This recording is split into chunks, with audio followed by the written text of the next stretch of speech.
हमारे संतान और पति भूखे होंगे। तुम्हारी बातों में आकर यहाँ तो आ गई मैं, परंतु अब बड़ा भय लग रहा है। यदि पुरुषों को क्रोध आया तो उसका दंड हमें भोगना होगा।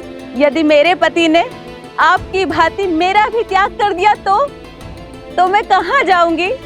तुम्हारा भय सत्य है, परंतु सोचो, यदि हम अपने अधिकार, अपने सम्मान के लिए हम नहीं लड़ेंगे तो कौन लड़ेगा? लड़ना किसको है और किससे? तुम मेरे पति को नहीं जानती। उनका क्रोध सदैव उनकी नाक पर होता है। तुम्हारी बातों में आकर लवकुश की सोच से प्रभावित होकर मैं तो यहाँ आ गई, लेकिन उस जैसे पुरुष की सोच को बदलना असंभव है। ऐसा मत सोचिए माता, बाप श्री राम की शरण में है। ये अयोध्या है माता, यहाँ कुछ अनुचित नहीं हो सकता। हनुमान जी की गदा का एक वार सबकी बुद्धि मार्ग पर ले आएगा। नहीं पुष्कर, शक्ति का प्रयोग वर्जित है। हमने श्री राम को वचन दिया है कि हम पुरुषों की सोच बदलेंगे, उनके मन को बदलेंगे, किंतु शक्ति का प्रयोग करके नहीं, संवेदना से करेंगे। उचित कह रही हो बहन, हमें यहाँ से चलना चाहिए। नहीं नहीं बहन, रुक जाओ, समझने की कोशिश करो। खुश, यदि इनमें से एक स्त्री भी बाहर गई तो सारा प्रयास असफल हो जाएगा, सब कुछ विफल हो जाएगा। एक के बाद एक सभी स्त्रियां बाहर चली जाएंगी। रुक जाओ बहनों, ये समय लड़ने का है, भावनाओं में बहने का नहीं है। नहीं नहीं, हमें तुम्हारी योजनाओं का अंग नहीं बनना। चलो। नहीं, रुक जाओ, समझने का प्रयास करो।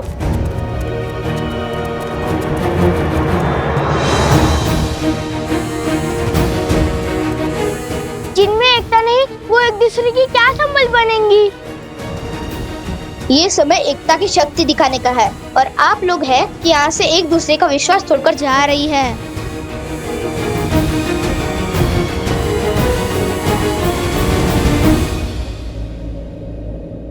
जाने दो इन्हें। ये जीवन भी इनका है और ये द्वंद्व भी। जीने का निर्णय भी इनका है और लड़ने का निर्णय भी। हमें जितना समय श्री राम ने दिया है वो पुरुषों की सोच बदलने में दिया है, और हम उसे पुरुषों की सोच बदलने में लगाएंगे, ना कि इन पर अपनी सोच को थोपने में। यदि हमें इन्हें स्वतंत्र नहीं छोड़ेंगे तो उनमें और हम में अंतर क्या रह जाएगा?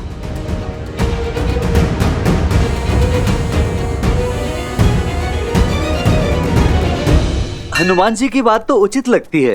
कदाचित वो सब अपनी इच्छा से कहीं चली गई हैं, क्योंकि श्री राम के होते हुए किसी आसुरी शक्ति का ऐसा दुस्साहस करना असंभव है। यदि ये तथ्य सत्य निकला तो आज मेरी पत्नी को मेरे प्रकोप से कोई नहीं बचा पाएगा।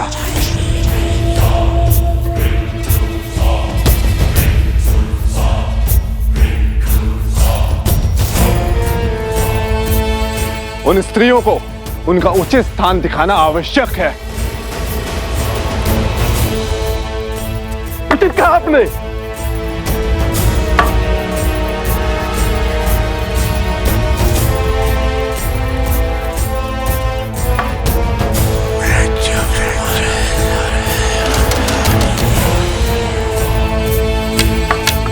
तो चलो फिर आगे बढ़े।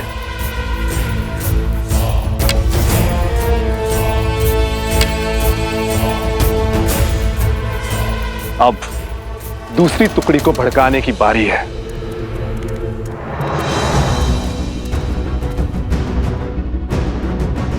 उधर देखा था आपने?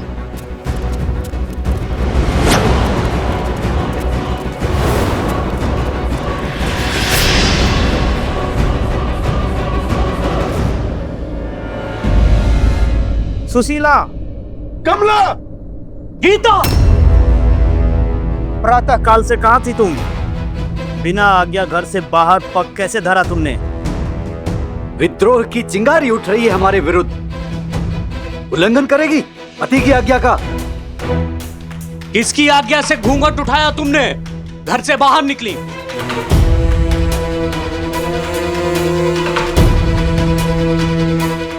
इनको इनके विरोध का दंड देते हैं, पति के आज्ञा का उल्लंघन करने का फल देते हैं। बहुत बड़ी भूल हो गई।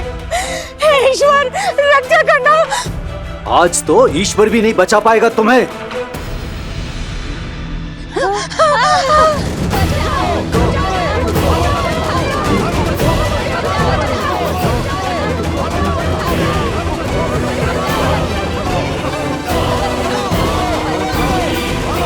बचाओ बचाओ बचाओ।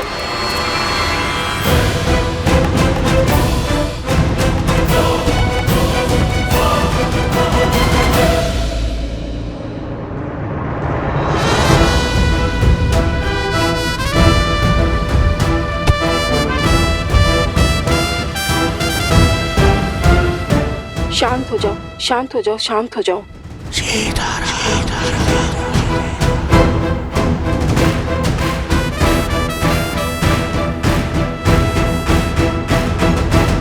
अब समझा तुम दोनों की चाल। तुम ही ने भड़काया है ना इन्हें। हाँ, हमें पूरा श्रेय मत दीजिए, क्योंकि भले ही योजना हमारी थी, किंतु निर्णय आपकी पत्नियों का था। और आपकी पत्नियां बुद्धिहीन नहीं है।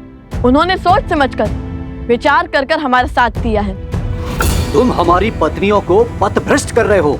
इस दुस्साहस का दंड अवश्य मिलेगा तुम्हें। ऋषि कुमार का कथन अनुचित नहीं है। हमारी स्त्रियां भी सम्मान के अधिकारी हैं। हमें तुम्हारा ज्ञान नहीं चाहिए। तुम सब अपनी पत्नियों को अधिक ही स्वतंत्रता दे रखे हो।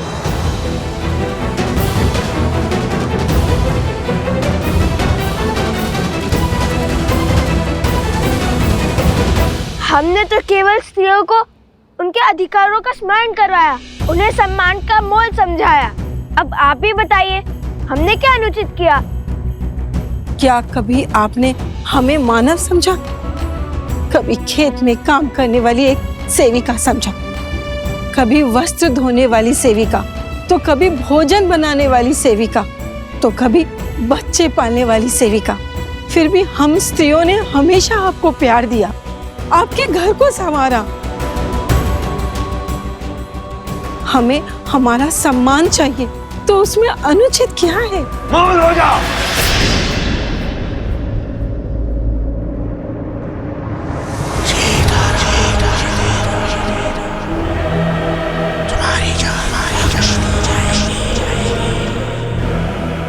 अब आएगा आनंद।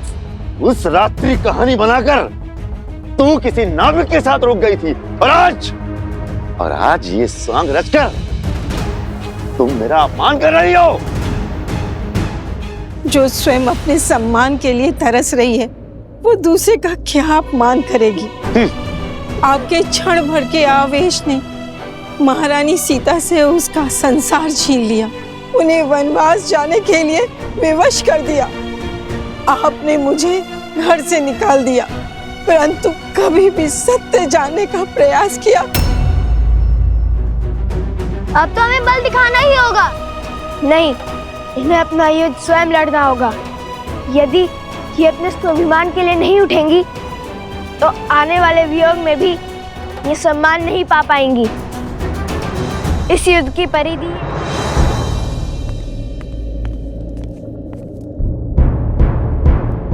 महाराज, नगर द्वंद्व का दंश झेल रहा है। स्त्रियों और पुरुषों में घोर तनाव है। पुरुष स्त्रियों के हर तर्क को निरर्थक मान रहे हैं।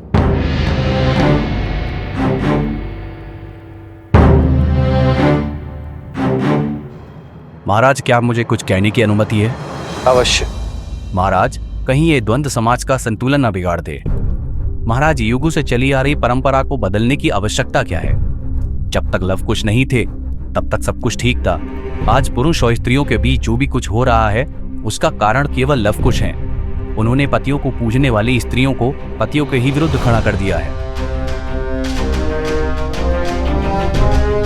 महाराज, हमारे समाज में पतियों को परमेश्वर का स्थान दिया जाता है। महाराज, यदि हम आज इस प्रथा को बदलते हैं तो इसका दुष्प्रभाव समाज पर अवश्य पड़ेगा। हम इनसे सहमत हैं महाराज। स्त्रियों को पुरुषों का सम्मान करना चाहिए, उन्हें पूजना चाहिए। प्रतीत होता है स्त्रियों के साथ साथ सभा का सम्मान करना भी भूल गए हैं आप सभी।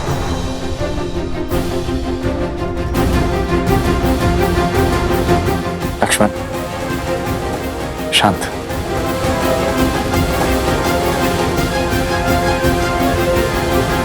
जो प्रथा समाज का ज्ञान बढ़ाए, जनजीवन को सफल बनाए, वही प्रथा समाज के लिए उत्तम और उचित है। और जो प्रथा समाज के आधे अंक, परिवार की धुरी, नारी का अहित करे, उसे दुख पहुंचाए, उसे सुधारने में ही समझदारी है। क्या रामराज्य की परिभाषा एक ऐसा समाज है जहां स्त्रियों को सेविका समझा जाता है, या फिर रामराज्य एक ऐसा समाज है जहां स्त्री और पुरुष एक साथ मिलकर सुख और सफलता का परचम ले रहे हैं?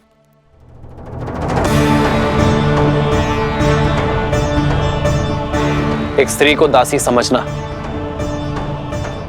हमारी संस्कृति का अपमान है। क्या हम भूल गए हैं कि जब हम जन्म लेते हैं तो सर्वप्रथम एक स्त्री ही हमें स्नेह देती है। यदि स्त्री अपनी संतान को मातृत्व की छाप ना दे, उसे अपने दुग्ध से पोषित ना करे, तो संसार का कोई भी पुरुष जीवित नहीं रह पाएगा। मैंने लवकुश का साथ इसलिए दिया है क्योंकि उनकी सोच में समझ और सुधार है। आज हम जिस मोड़ पर खड़े हैं वो समाज का नया दौर है, जहां स्त्री और पुरुष कंधे से कंधा मिलाकर अपनी शक्ति से इस संसार को आगे बढ़ाएंगे। मुझे उन दोनों पर पूरा विश्वास है और मैंने उन्हें जितना समय देने का वचन दिया है उतना समय उन्हें अवश्य मिलेगा।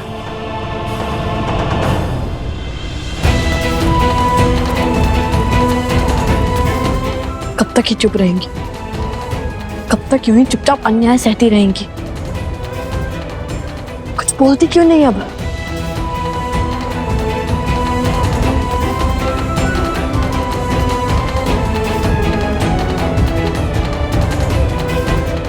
और अधर्म और क्रूरता। हे नारायण, रक्षा कीजिए।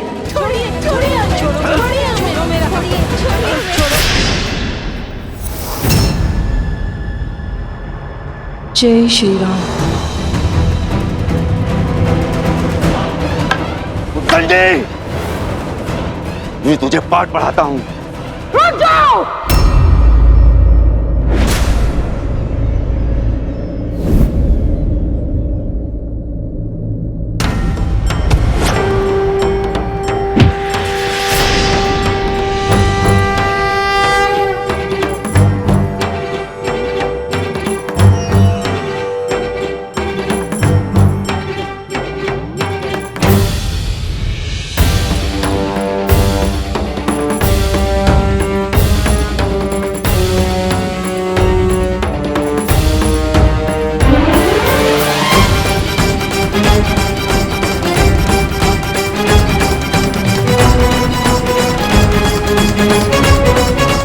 महाराज, घोर असंभव संभव हो गया महाराज। स्त्रियों ने पुरुषों के विरुद्ध ध्वनि उठा दी है महाराज।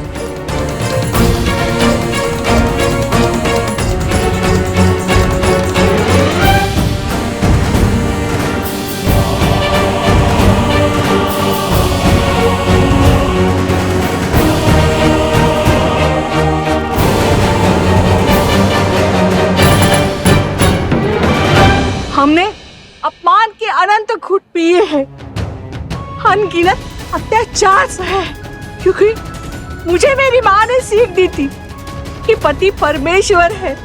किंतु आज मुझसे निकलकर मेरी बहू पर आई, तब मैं सह नहीं पाई हूँ।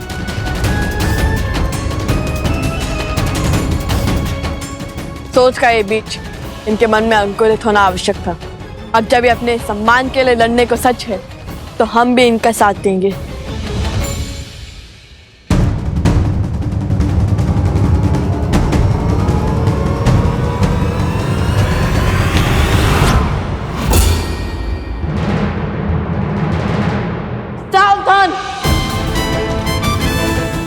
तक हम चुप थे क्योंकि ये स्त्रियां चुप थी, किंतु अब जब ये अपने मान सम्मान को लड़ने के लिए सच हैं, तो हम भी सच हैं। अब कोई भी इन पर हाथ उठाने का दुस्साहस नहीं करेगा। हम भगवान वाल्मीकि के शिष्य प्रभु श्री राम और देवी सीता के भक्त, हमारे होते हुए कोई भी इन स्त्रियों पर अत्याचार नहीं करेगा।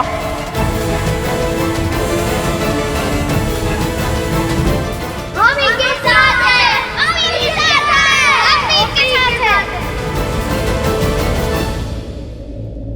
और फिर क्या हुआ? फिर वहां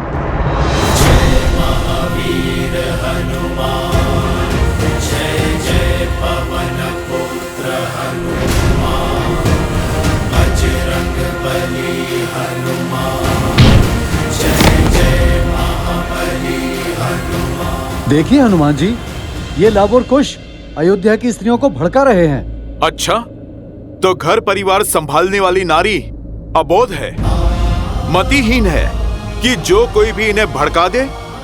मैं सब सुन रहा था। क्या आप लोगों के पास इस समस्या का समाधान है? जिस योजना की अनुमति पिताश्री ने दी थी, उसे आकार देने का समय आ गया है। यदि अयोध्यावासी एक दिन में तुम्हारी बात मानेंगे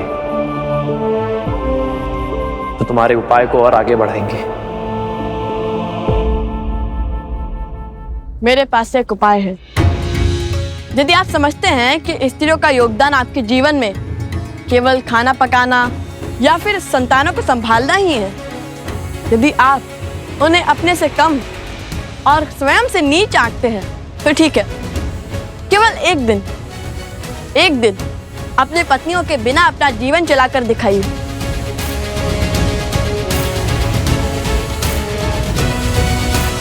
ये सूर्य का पहला पहर है। सूर्यास्त में केवल 4 पहर शेष है। तब तक पता चल ही जाएगा कि स्त्रियां आपके सम्मान के अधिकारी है या नहीं।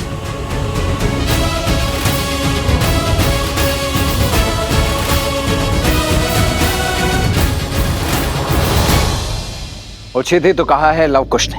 क्या पुरुषों ने ये चुनौती स्वीकार करी?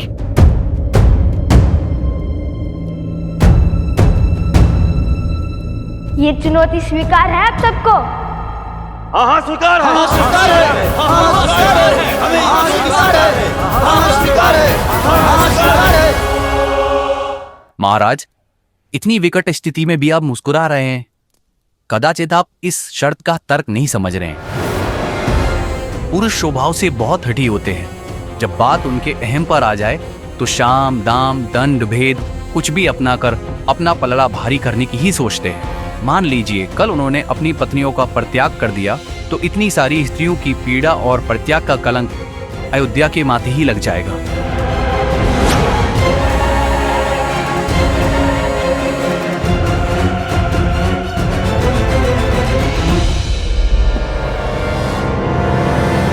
अरे सुनो,